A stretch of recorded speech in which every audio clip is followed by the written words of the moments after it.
Hey you, and welcome to this video where I will help you out how to buy stocks right here on TradeWheel.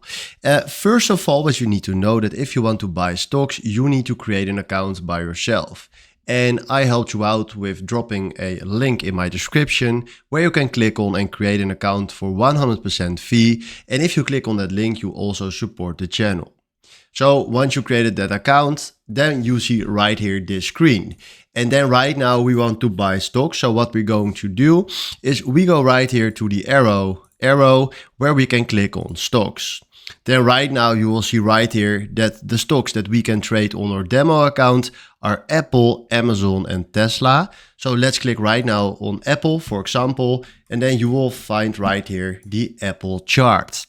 So at this place we fill in the quantity and that is in lots. So we do right here one lot, that is fine. And then we go right here to take profit if you want to put a take profit on that trade or a stop loss. And then after that the only thing that we need to do is select right here buy, confirm, and then right here at our position list you see Apple Inc. right there, and then with our position information. So this is how you can buy stocks right here on TradeWheel. Hopefully this was exactly the video where I was looking for. Thanks for watching and have a wonderful day. Ciao.